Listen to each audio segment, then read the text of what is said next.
Encuentro con los trabajadores. Novedades del movimiento obrero y la movilización social. Bueno, entonces invitamos a Fabio Arias, presidente de la Central Unitaria de Trabajadores. Nuevamente nos solidarizamos con los representantes de la CUT, con los representantes de los partidos comunes y del CLIC que han sido amenazados e intimidados por las autodefensas gaitanistas. Entonces invitamos a Fabio Arias. Las elecciones territoriales del pasado 29 de octubre han venido teniendo varios balances. Unos, la extrema derecha y los medios de comunicación vinculados al gran empresariado colombiano de los cuales son dueños, sostienen que fue un plebiscito contra Gustavo Petro y que ese plebiscito arroja un resultado negativo al presidente de la República. El propio presidente de la República hace su propio balance y señala que a pesar de esa visión catastrófica anotada, él por el contrario ve que los sectores que hicieron coalición con la presidencia de la República en las elecciones presidenciales del pasado 19 de junio muestran que hay por lo menos de 10 a 12 gobernaciones que bien podrían representar esa coalición política que tuvo también en la elección presidencial. Es decir, una elección territorial es distinta a una elección de carácter nacional. Creo que todos lo percibimos de esa manera. El plebiscito que se hace en cada una de las elecciones territoriales es frente a los gobernantes territoriales y así debe percibirse. De tal manera que no se puede decir que haya sido el plebiscito definitivo contra el gobierno.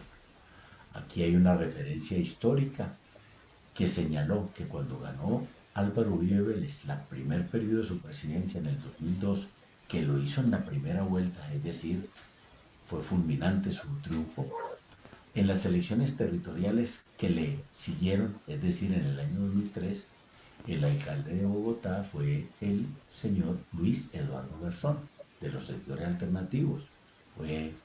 Había sido presidente de la Central Unitaria de Trabajadores. Y sin embargo, de ahí no se sacó la conclusión de que Uribe estaba derrotado y por el contrario hizo reforma estatutaria y se apuntó a un segundo periodo. Bueno, el gobierno nacional del presidente Gustavo Petro tiene una serie de proyectos políticos hacia el futuro que no dependen evidentemente de estas elecciones territoriales, pero que evidentemente, dadas las circunstancias de los nuevos gobernantes a todo nivel, gobernadores o alcaldes, e inclusive de las expresiones que hayan quedado en asambleas, consejos y en las juntas administrativas locales, puede ser un motivo para restablecer y mirar exactamente cómo se desarrollan los presupuestos nacionales sobre los presupuestos territoriales. Y en eso habrá un margen de acuerdos y de alianzas políticas que le pueden permitir al gobierno nacional inclusive recomponer muchos de los acuerdos en la coalición de gobierno que tenía antes y que ahora también puede restablecer.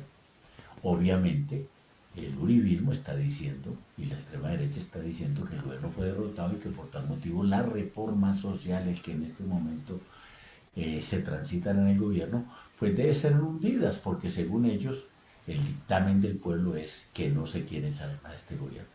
Creo que es una lectura absurdamente incorrecta y creemos nosotros que esos resultados, en los cuales exactamente hay aliados del gobierno todavía en los territorios, pueden configurar una situación política en el país que logre ir avanzando en las reformas sociales. Además, porque en la propuesta del gobierno nacional de hacer un acuerdo nacional está implícito el reclamo que se ha hecho desde el estallido social. Es que este gobierno, que ha interpretado muy bien ese estallido social, lo que ha hecho con la presentación de las reformas es atender la agenda que el estallido social determinó para ser atendida por sus reclamos y sus exigencias. Y en ese sentido, pues, se puede restablecer este acuerdo nacional. Desde la Central Unitaria de Trabajadores le apostaremos a ese acuerdo nacional. Creemos exactamente que la discusión del salario mínimo también va a ser una oportunidad para hablar de este tema y obviamente señalarle a los empresarios, allí serán los empresarios, en el Congreso serán los partidos políticos tradicionales, y decirles exactamente que Colombia necesita ese acuerdo nacional a riesgo de que frustrarse esta esperanza y esta opción que la gente ha reclamado se convierta simple y llanamente en un nuevo motivo de conflicto que represente varios estallidos sociales posteriores. Le apuntaremos al acuerdo nacional y a la aprobación de las reformas sociales y al mejoramiento salarial en el salario mínimo.